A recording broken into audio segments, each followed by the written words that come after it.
구약 성경입니다. 구약 성경 시편 23편 말씀입니다. 구약 성경 시편 23편, 구약 성경 818쪽 점이 되겠습니다.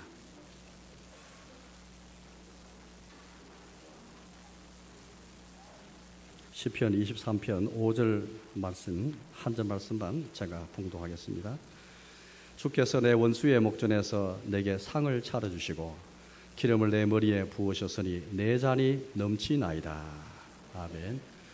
오늘 소개하신 목사님은 우리 교단 총회의 사무총장으로 수고하시는 구자우 목사님이십니다.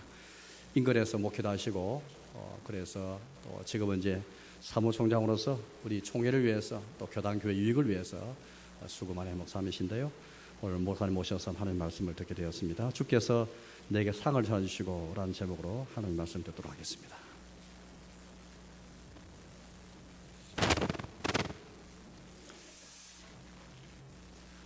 먼저 우리 총회 산하에 약 2,200개 교회가 있습니다만 그 가운데 우리 마산제일교회가 총회의 역사와 함께 또 중추적인 역할을 하고 있는 이런 부분에 대해서 감사를 드리면서 또 인사의 말씀을 드립니다.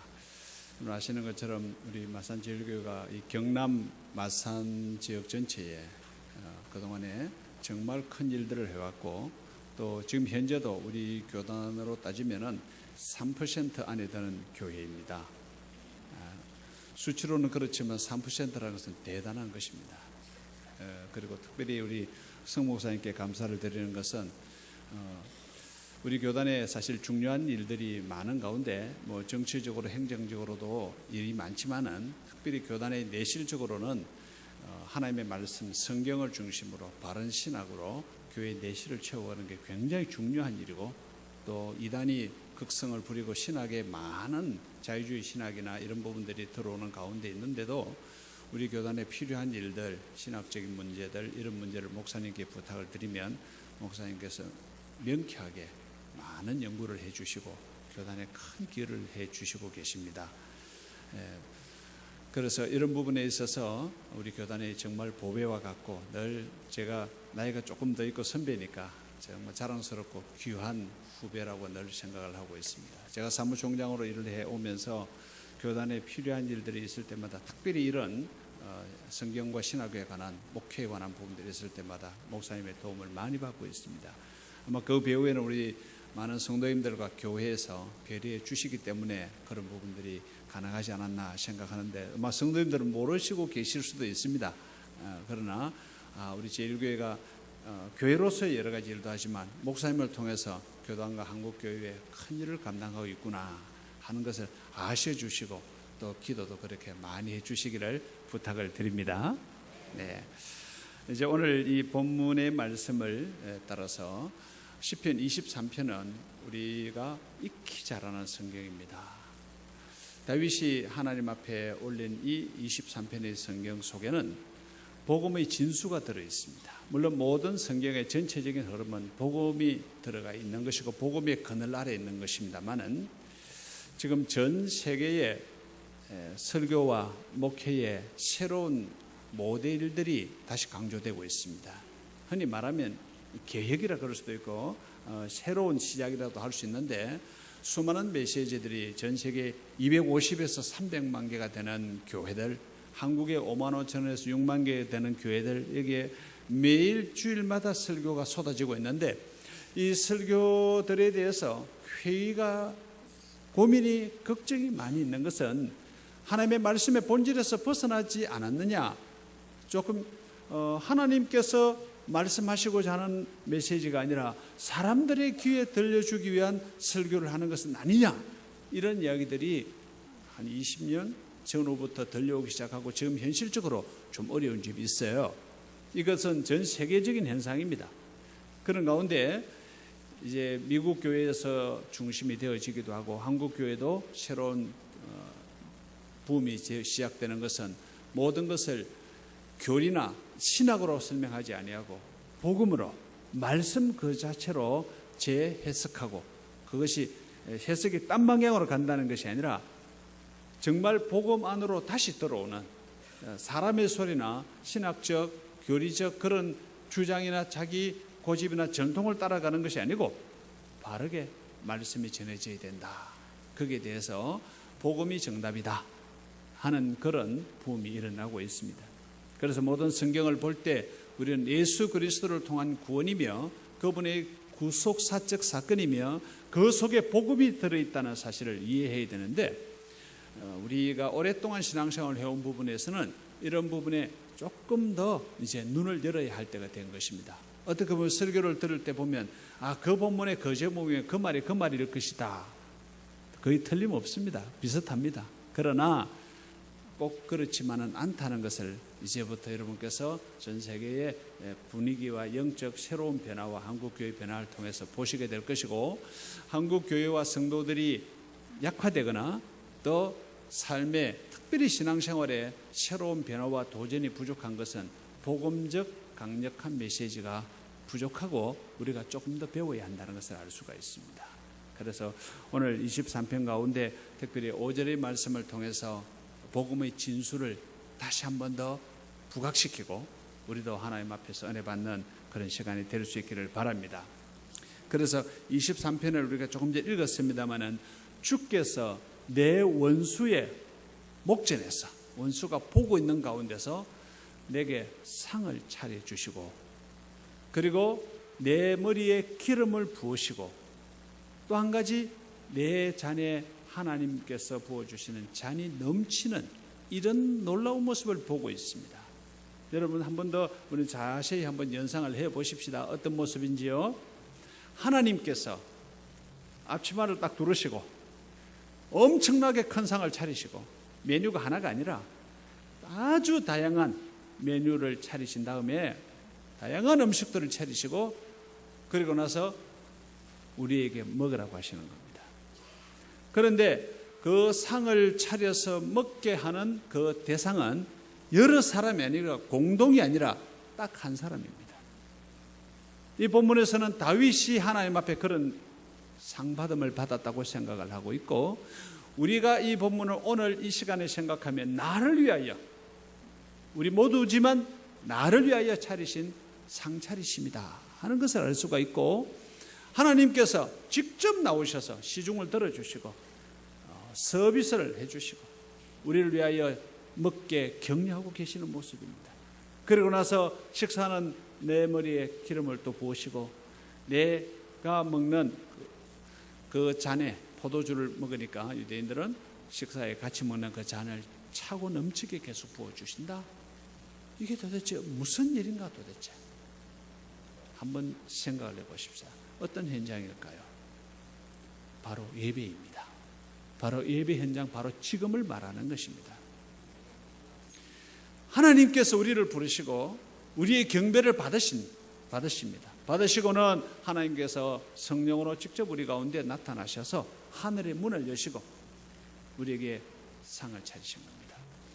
여러분 혹시 여러분 생애에 다 먹지 못할 만큼 엄청난 상을 차려서 내게 먹도록 해준 일, 나 한 사람을 위해서 상을 차려준 일을 여러분 기억하십니까? 언제인지 아마 기억하실 분은 아무도 없지만 분명히 그 상은 받았습니다. 무슨 상을 받았어요? 돌. 여러분 돌 때 돌상을 받았지 않습니까? 안 받았습니까? 난 언제 태어난지 몰라서 아니지 않습니까?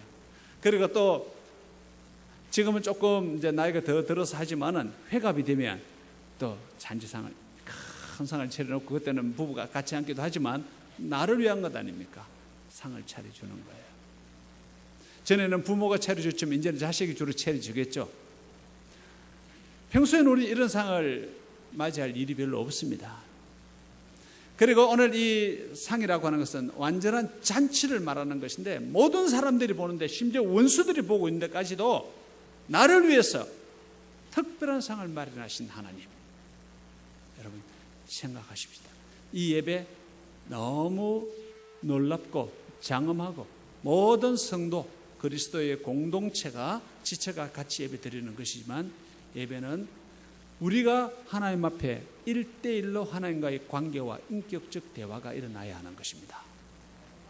모두가 다 은혜 받아도 내가 은혜 못 받으면 무슨 소용이 있으며, 하나님께서 나를 위하여 이렇게 잔치를 차리시고 천국에 놀라운 메뉴들을 공급해 주고 계시는데 내가 먹지 않으면, 먹지 못하면 무슨 소용이 있습니까? 다른 분들은 오늘 정말 먹어서 배불렀다, 오늘 좋았다 말하지만 나는 못 먹었으면 무슨 소용이 있습니까? 하나님께서 우리에게 상을 차려주시는 겁니다. 오늘 이 잔치상은 기름이 사용되고 포도주가 사용되기 때문에 기쁨과 영광과 찬사가 넘치는 그런 곳입니다. 매 예배 시간마다 하나님께서는 이렇게 되기를 원하시고 우리를 부르시는 겁니다. 이 예배 시간 바로 상을 차려주시는, 주께서 내게 상을 차려주시는 시간인 것을 기억하시고 여러분 우리 모두의 심령에 은혜가 넘치시기를 바랍니다. 그럼 첫 소두에 나오는 말씀은 주께서 내 원수의 목전에서 내게 상을 차려주시고 라고 하셨습니다. 자, 이제 좀 생각을 해야 될 것입니다. 상을 차려주실 때는 임금이 전쟁에 나가서 성공한 장군이 오면 잘했다고 상을 차려줄 수 있습니다. 잔치도 열어줄 수 있습니다. 칭찬을 하는 거니까. 상을 정말 주면서 내리는 것이니까. 그런데 지금 이 상을 받는 우리 다윗도 마찬가지입니다. 우리가 지금 하나님 앞에 이런 진수성찬의 독상을 받을 만한 자격이 과연 있습니까?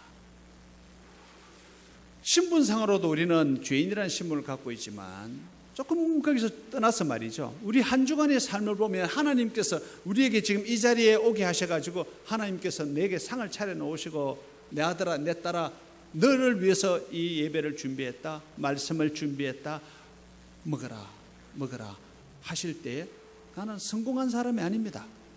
하나님 앞에 엄청난 영광된 일을 한 사람도 아니고 칭찬받을 만한 사람도 아닌 것이 사실입니다. 누가 압니까? 내가 나를 알기 때문에요. 어떻게 보면 실패가 많았고 거짓도 많았고 게으름도 많았고 하나님 보시기에 하나님의 기준에서 보면 우리는 상은커녕 책망을 받기에 마땅한 사람들입니다. 우리 죄를 물으시면 할 말이 없는 사람들이 지금 여기 와 있는 겁니다. 그런데 하나님께서 어떻게 하셨다고요?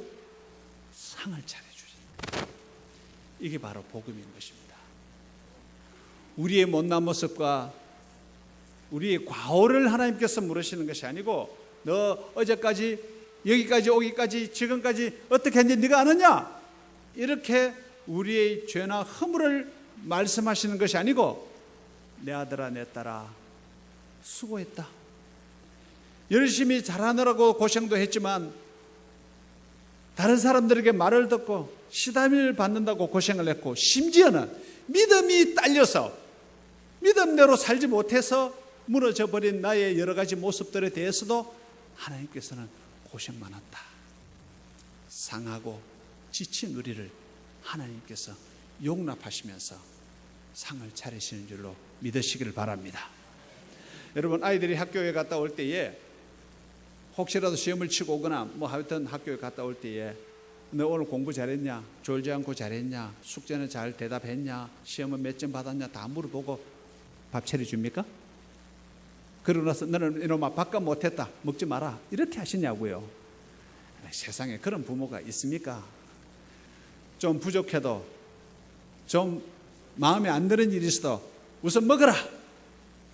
마음에는 우리는 좀 앙금이 남아있지만 하나님은 그렇게도 생각 안 하시고 정말 있는 그대로를 받으시고 내 모습 그대로 받으시고 우리를 먹게 하시고 지친 몸이 힘을 얻게 하시고 오히려 먹으면서 용기를 얻게 하시는 것이 바로 하나님의 계획인 줄로 믿습니다. 여러분 이 잔치상은 의인을 위해서 주신 게 아닙니다. 죄인을 위해서 주신 겁니다. 그래서 우리는 눈물을 뚝뚝 흘리면서 하나님 죄송해요. 저는 먹을 자격이 없는데요. 우리 경상도식으로 표현해 보겠습니다. 마 됐다. 마 됐다. 말할 거 없다. 됐다. 다 안다. 그냥 식사해라. 너를 위해 차렸으니까 많이 먹어라. 이게 어버이의 심정이며 우리 아버지 하나님의 심정입니다.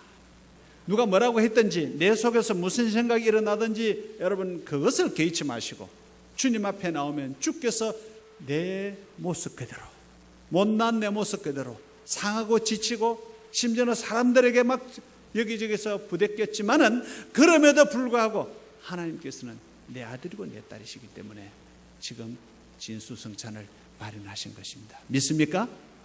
네. 아무도 이 상에서 예외가 없고 먹지 못할 이유를 가진 사람도 없고 누가 나보다 좀 잘하고 못하고 사람들과의 비교해서도 아무 의미가 없습니다. 오직 하나님과 우리와의 관계 속에서 우리 아버지 되신 우리 하나님께서 우리를 위하여 차려놓으신 이 복되고 귀한 자리, 여러분의 자리가 되시기를 축원합니다. 이제 한 가지 더 우리가 계속해서 생각해야 될 것은 이 잔치자리, 이 귀한 상을 받는 자리 옆에 누가 쳐다보고 있습니까? 원수가 쳐다보고 있습니다. 여기에 우리는 관심을 가져야 됩니다. 이 원수가 이 모습을 보고 엄청난 충격을 받을 수밖에 없습니다. 우리가 예배를 드리지만 이 원수는 지금 예배 드리러 나오는 우리, 심지어는 예배를 드리고 있는 이 순간에도 우리로 하여금 흔들리게 하고 고민되게 하는 것입니다. 너는 예배 드리러 갈 자격이 있냐고, 네가 가서 무슨 찬송을 부를 자격이 있냐고, 네가 헌금한다고 네 헌금 하나님 받으실 줄 아냐고 때 묻었는데, 네 기도, 네가 무슨 기도할 자격이 있냐, 무슨 체면으로 네가 하나님께 달라고 하냐, 하나님의 말씀을 듣는다고 너는 죄가 많아 들려오지 않을 거야. 이렇게 우리로 하여금 힘들게 하는 것입니다. 그리고 우리 스스로도 속으로 하나님 앞에 고개를 들지 못하게 되는 수도 있습니다. 이 마귀의 음성 때문에요. 심지어는 이 마귀의 음성이 어떻게 들려오는가 하면 우리는 평상시 고민이 있습니다. 내가 신앙생활을 잘못해서 우리 아이들에게 해가 되면 어떡하나, 내가 하나님의 말씀대로 살지 못해서 우리 아이들이 뭔가 잘못되거나 문제가 생기면 어떡하나. 여러분 그런 고민 해보신 적 없습니까? 표정이 한 번도 안 해보시는 걱정이에요. 네. 사실 부모는 그런 생각을 합니다. 그리고 그래서 신앙생활을 더 열심히 하려고도 합니다. 네. 그건 사실 영향이 있을 수 있기 때문에. 그러나 우리가 신앙생활을 잘해서 하나님의 은혜를 받고 자녀가 잘 되는 것은 하나님의 계획과 섭리에 맞습니다. 그러나 우리의 부족함 때문에 하나님께서 우리 자녀를 징계하는 것은 하나님의 방법이 아니라 마귀의 방법이고 마귀의 위협일 뿐입니다.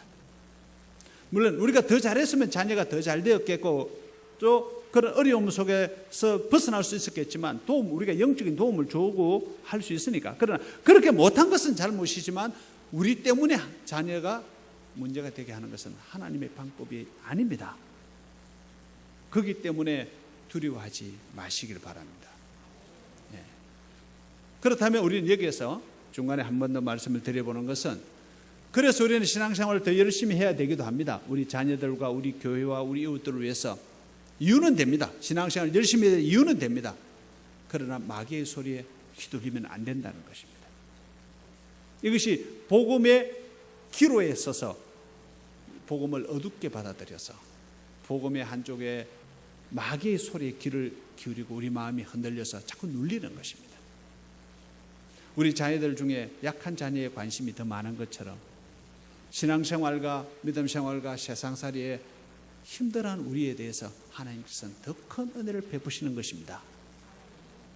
자, 그래서 이 마귀가 와서 이 자리에 와서는 이걸 쳐다보고 우리 원수들이 깜짝 놀라는 것은 왜 놀라는가 하면, 자, 죄인이 마귀가 자기 말한 대로 같으면 온갖 고소를 하나님께 다하는 그런 허물과 죄를 안고 찾아온 우리를 하나님께서 어떻게 대하셔야 됩니까? 죄를 물어야 되고 책임을 물어야 되고 심지어는 진노를 하셔야 되고 화를 내셔야 된대요.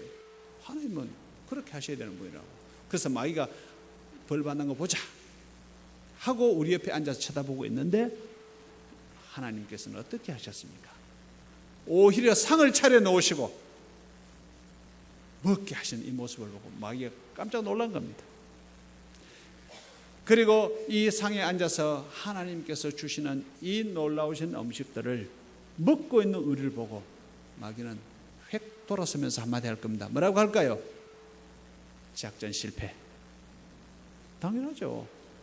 그는 하나님께 우리를 끌어다 놓고 혼나기를 바라는데 그게 아니라 하나님께서 우리를 사랑하시고 그 품에 품어 주셨기 때문입니다. 마귀에게 이기느냐 지느냐는 바로 여기에 있는 것이고, 악한 영들은, 우리의 원수들은 우리가 하나님 앞에 그럼에도 불구하고, 죄인임에도 불구하고, 무너졌음에도 불구하고, 실패자임에도 불구하고 하나님께로 나가는 것을 마귀는 될 수 있으면 막으려고 하지 않겠는가? 하나님께서 그런 상을 주실까 봐 마귀는 고민하지 않았겠느냐? 그러나 마귀의 고민대로, 그 염려대로 하나님께서는 그걸 뛰어넘는 은혜를 베푸신 겁니다. 그러면 우리의 원수는 무엇일까요? 물론 마귀죠. 그러나 그 원수는 공중에 권세 잡은 자라고 우리 성경은 가르치고 있는데, 그 원수라고 하는 것은 사람이 아니고 사람을 조종하는, 사람의 마음을 흔드는, 사람의 죄를 가지고 이용하고 있는 악한 영입니다. 그것이 우리에게 오면 어떤 모습으로 나타나는가? 첫째는 절망으로 나타날 것이고, 죄책감으로 나타날 것이고, 그리고 스스로 좌절하거나 포기하거나 혼란을 겪구나. 나중에 그것이 정신적인, 영적인 상태에서 뿐 아니라 육체적인 질병으로도 문제가 될 수 있습니다. 억압된 스트레스 때문에. 그것이 우리의 원수인 것입니다. 그런데 하나님의 상에 차려진 음식들은 뭘까요? 그것과 반대로 이해하시면 됩니다. 그 상에 차려진 메뉴가 아주 다양한데, 첫 번째 메뉴는 용서라는 것입니다. 그 다음에는 은혜라는 것입니다. 그 다음에 기쁨이라는 것입니다. 부드러움이라는 것입니다. 온유라는 것입니다. 행복이라는 것입니다. 회복이라는 것이며 새 출발이라는 것입니다. 그것이 어디에서 공급된다고요? 예배 중에 하나님의 말씀 속에서 공급되는 줄로 믿습니다. 그것이 바로 하나님께서 차려놓으신 그 상입니다.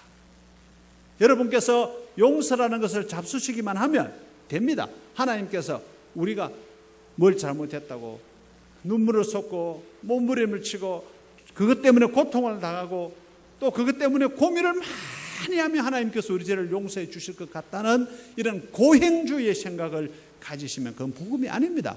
도대체 얼마만큼의 강도를 가지고 내가 나를 자책해야 되고 나를 괴롭게 해야 되고 내 몸이 상해야 되고 무조건 금식을 하고 하나님께 매달려 용서를 받는다? 그건 복음이 아닙니다. 그건 율법에 가까운 이야기입니다. 유대인 시기에 율법인 것입니다. 복음은 그 순간에 하나님께서 나를 용서하셨다고, 양털같이 희게 하시겠다고, 동이서에서 먼 것처럼 내 죄가를 멀리 하시겠다고 하면 하나님 그렇습니까? 받아들이는 것입니다. 그리고 그런 부분에 나를 고통스럽게 하거나 나를 죄책감에 몰아가는 것이 아니고 하나님 앞에 나와 밝은 미소와 화사한 얼굴로 하나님께 감사하는 것이 복음인 것입니다. 어떻게 해서 우리가 지나간 날에 우리의 잘못을 우리가 고행을 하고 스스로 자해를 하다시피 그렇게 해서 용서를 받을 수 있겠습니까? 하나님께서 그렇게 한다고 해서 철저히 용서를 해 주시느냐? 아닙니다. 물론 때로는 우리 스스로가 괴로워서 그럴 수는 있습니다. 우리 성경에도 그런 경우가 없지 않아 있습니다. 그러나 모든 죄를 다 그런 식으로 해결한다고 생각해 보세요. 며칠을 살아남겠습니까? 하나님의 그 고통을 당하라는 강도가 얼마만큼 높은지 여러분 아시겠습니까? 자칫하면 그것이 자만이나 교만이 될 수가 있기 때문에 내가 정말 깊이 해결해야 될 일과 내 스스로 돌이키지 못하는 일들, 잘못된 습관들을 벗어나지 못하면 고생을 하고 노력을 해야 될 육신적인 일이 존재합니다만은 그 이전에 우리는 하나님께서 우리를 용서하셨다고, 이제는 내가 너를 고쳐주겠다고, 이제는 그것 그만두라고, 이걸 먹고 힘을 내라고 이렇게 말씀하실 때 있는 그대로 말씀 그대로 받아들이시면 되는 줄로 믿습니다. 아이들이 엄마 앞에 눈물을 뚝뚝 흘리면서 엄마 잘못했어요. 그래 됐다. 어서 이거 먹고 힘내라. 옆에 아버지가 저런 밥 주지 마. 저런 저거. 여러분 그런 일 없습니까? 여기는 점잖은 아버지만 있다 보니 저 나쁜 놈 밥 주지 마. 엄마는 저 구석에 끌고 가서 식탁에 앉아서 밥 먹이지 않습니까? 네, 그런 일이 있죠. 그렇다 아버지가 원수라는 뜻은 아니고, 네, 그게 엄마의 심정이고 아버지도 속으로는 그런 심정이 아니란 말이에요. 그러니 그렇게 하나님께서 우리를 추스리시고 눈물을 닦으시고 등을 두드리시면 하나님 이제 잘할게요. 물론 우리가 그 약속들을 다 지킬 수 없다 하더라도 우리가 심령적으로 우리 자세와 습관이 바뀌기 시작하고 또 하나님 앞에 나올 때 또 좀 더 나아지고 이렇게 해서 우리는 거룩한 모습으로 하나님 앞에 변화되어 가는 줄로 믿습니다. 그러니 지나간 일들에 있어서 여러분 악한 영들의 악한 소리들을, 사람들의 소리들을 귀에 담지 마시고, 특별히 여러분 스스로가 그렇게 하지 마시고, 또한 가족들에게 여러분께서 부족한 부분에 대해서 자꾸만 지적을 하지 마시고 오히려 도와주시고 격려해 주시고, 또 교회 공동체는 그 부분이 더 중요할 수 있다는 것을 기억을 하시고, 주 안에서 주께서 차려주신 이 상에 악한 영들의 생각을 뛰어넘은 놀라운 은혜가 넘치시기를 기원합니다. 이제 또 그 다음 구절을 보시면은 그 다음 구절이 이렇게 나와 있죠. 기름을 내 머리에 부으셨으니 내 잔이 넘치나이다 라고 말씀하셨어요. 지금 식사를 하고 있는, 이제 아마 식사를 거의 마쳤을 때쯤 기름을 머리에 부으셨습니다. 그냥 적당히 찍어주신 게 아니라 기름을 부으셨는데, 우리 성경에 보면 기름을 붓는 여러 가지 목적이 많이 나옵니다. 네. 임직을 할 때도 그렇고 왕을 세울 때도 그렇고 뭐 특별한 그런 하나님의 뜻을 따라서 행하는데, 오늘 본문은 다윗이 목가적인 비유를 들어서 우리에게 가르쳐 주고 있습니다. 양들을 키우는 것인데, 양을 키우면 이 양에게는 이 털이 굉장히 깁니다. 양털이. 그리고 막 꼬여 있습니다. 온몸에 여러 가지 오물들이 많이 묻어 있어요. 뭐 흙투성이고 막 이렇습니다. 그걸 일일이 목자가 다 챙기지를 못합니다. 그런데 묘하게도 양의 콧등에는 털이 있지만 그 콧등에는 온기가 있고, 그 콧등에다가 파리가 와서 알을 낳는 일이 종종 발생합니다. 몸속에는 못 들어가요. 양털 자체가 워낙 두껍고 이렇게 파리가 못 들어가는데 꼭 거기다가 파리가 알을 낳으면 조금 있으면 애벌레가 생겨요. 그럼 이 양들이 가려워서 견디질 못해요. 털이 덮여 있어도 떨어지지도 않고 그 속에 있는 거예요, 계속. 그래서 이 양들이 견디지 못해서 막 여기저기 문지르다가, 심지어는 이 양들이 조금 머리가 좀 안 좋을 때가 많습니다. 네. 그러다 보니까 가려워서 견디지 못해서 그냥 바위에다 머리를 들이받아서 머리가 깨지기도 하고 이래요. 네. 그런데도 해결은 못합니다. 그럴 때 목동들이 치료 그 해결을 해줄 때 어떻게 하느냐면, 올리브유 기름에다가 유향을 좀 섞어가지고 양의 머리에 이렇게 부어주고 콧등에 발라주면 애벌레가 다 죽고, 그 다음에 그 애벌레로 인해서 막 상처가 난 부분들, 하여튼 이런 부분들이 이렇게 치유가 되기 시작하고, 그 다음 파리가 못 날라와요. 미리 딱 찍어 놓으면 파리가 못 날라와요. 향을 싫어하기 때문에. 이게 목동들이 하는 일입니다. 다윗이 그것을 지금 비유를 들어서 내 머리에 기름을 바르셨다는 것은 다윗에게 주어진 구속자적인 설명을 하면 하나님께서 다윗에게 주시는 영적 왕적 권위에 대한 설명도 할 수 있지만, 이 부분은 이렇게 우리가 또 목가적인 비유를 들어볼 때, 하나님께서 내 머리에 기름을 부으신 것은 우리를 하나님의 자녀로 인정하기도 하고 권위도 부어주지만, 또 한 걸음 더 나아가서 우리의 상처를 치료해 주시는 하나님의 방법입니다. 우리가 세상에서 힘들어하고 지치고 온몸에 삶의 허약함과 아픔을 가지고 있는데, 내 머리에 기름을 부으시고 치료해 주시고 상처를 부드럽게 만들어 주시는 하나님의 섭리가 있는 것을 믿으시길 바랍니다. 이것은 성령의 기름 부으심이라는 단어에서 또한 다시 발견할 수가 있습니다. 성령의 기름 부으심이라는 것은 하나님의 백성들이 예수 그리스도를 구주로 고백하고 하나님의 자녀가 됐지만 의외로 상처가 많습니다. 특히 오랜 동안 신앙생활 하신 분들은 정말 다른 사람이 볼 때는 저분은 정말 100점짜리 성도다, 우리 장로님 권사님 봐라 얼마나 잘하느냐 싶은데, 그분의 심령 속에 들어가 보면 난 모르는 아픔이 있습니다. 내가 일생 동안 이렇게 하나님을 공경하고 교회에서 직분을 받고 이렇게 했는데, 실제로 내 모습은 하나님 보시기에 너무 부끄럽다. 장로답기에도 부족하고 권사답기에도 부족하고 교사라고 말하기도 그렇고 아이들 보기에 때로는 엄마답지도 못하고 아버지답지도 못한 부분이 있다고 우리 속에는 억눌림이 있는 것입니다. 그건 누가 알겠습니까? 그럴 때에 또 나만 그런 것이 아니라 나를 보는 내 주변의 사람들이 때로는 나를 건드린다고요. 특히 가족들이 당신 장로가 그러면 되냐고 이러면 참 할 말이 없어질 때가 있습니다. 그런 이야기는 하면 안 되는 줄 압니다. 예. 이런 우리에게 하나님께서 기름을 부으셔서 우리 마음을 부드럽게 해주시고 보이지 않는 우리 심령의 상처를 성령의 기름 부으심으로 치료해 주시는 것이 바로 이 시간에 하나님의 말씀인 줄로 믿으시기를 바랍니다. 또 한 가지 내 잔이 넘치나이다 라고 말씀하셨는데 이것도 이 중동 지방과 유대 지방의 그 풍습과 문화를 따라서 우리가 다시 한번 재조명을 해보면 이 잔이라고 하는 것은 식사할 때 같이 두는 잔입니다. 그리고 포도주를 부어서 식사와 같이 늘 먹죠. 빵을 찍어 먹기도 하고 이렇게 먹지 않습니까? 그런데 잔이 비겠죠.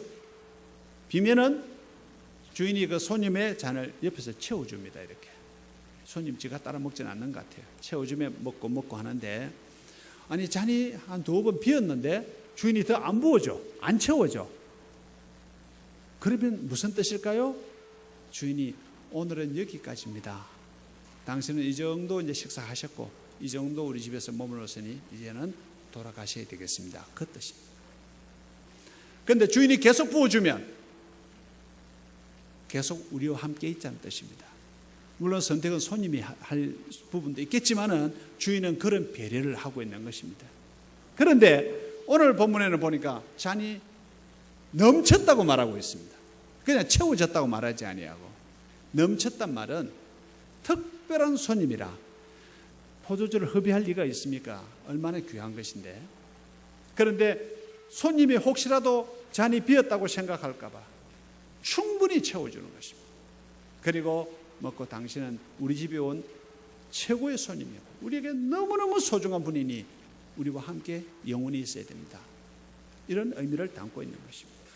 하나님께서 상을 차리신 다음에 거기에서 잔에다가 포도주를 부으시는데 한 모금 모으면 아마 그냥 또 따로 주시고 하는 잔이 넘치는 필요를 충분히 채워주시는 그리고 하나님께서 나와 함께 있자고 말씀하시는 하나님의 사인인 것을 우리는 확인할 수 있습니다.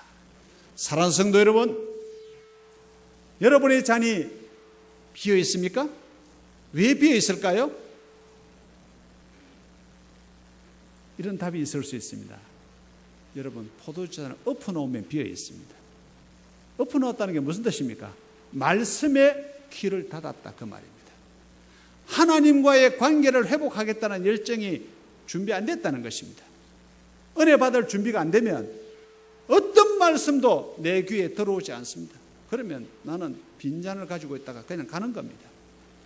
그러나 우리가 잔을 바로 세우고 하나님께서 주시는 그 공급해 주시는 포도주를 계속 먹는다고 하면 우리에게 무슨 일이 일어나겠습니까?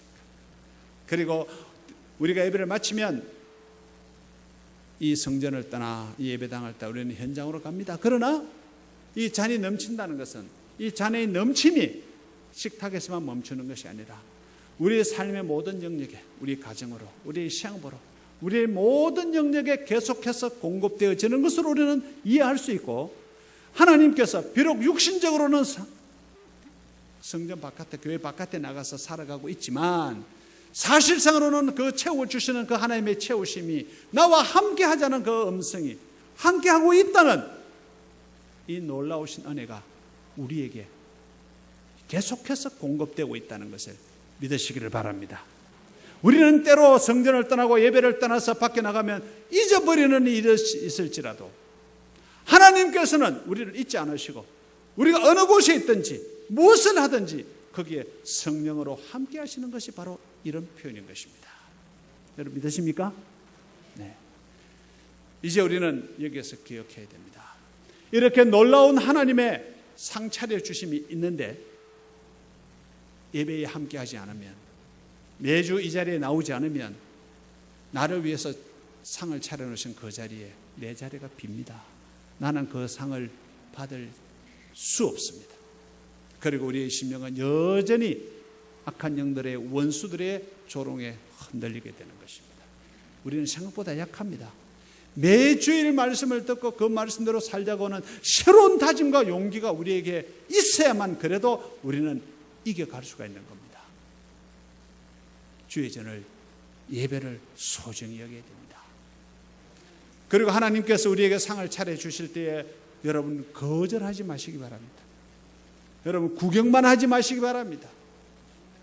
그 모든 은혜와 사랑과 부드러움과 온유와 신령한 것을 공급해 주실 때에 있는 대로 다 여러분 먹으시고 영혼의 양식이 되게 하시기 바랍니다.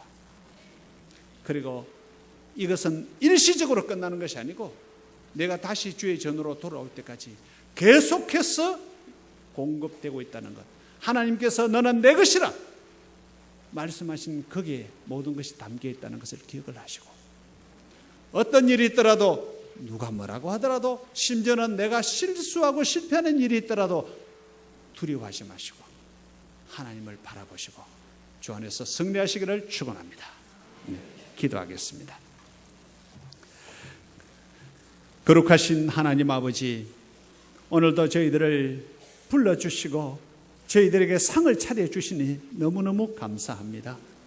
날마다 저희들과 함께 하실 뿐 아니라 주의 전에 저희들을 부르실 때마다 천국의 문을 여시고 하늘의 문을 여시고 저희들을 위하여 말씀과 은총을 베푸시는 것을 감사를 드립니다. 하나님이여, 다윗처럼 저희들도 이 진수성찬 거룩한 잔치를 늘 누리게 하여 주시고 우리 주님 오시는 그날까지 이 땅에서 기뻐하며 주를 공경하며 하나님의 뜻을 펼쳐나가는 복된 성도들이 될 수 있도록 은혜를 더하여 주시옵소서. 예수님 이름으로 기도하옵나이다. 아멘.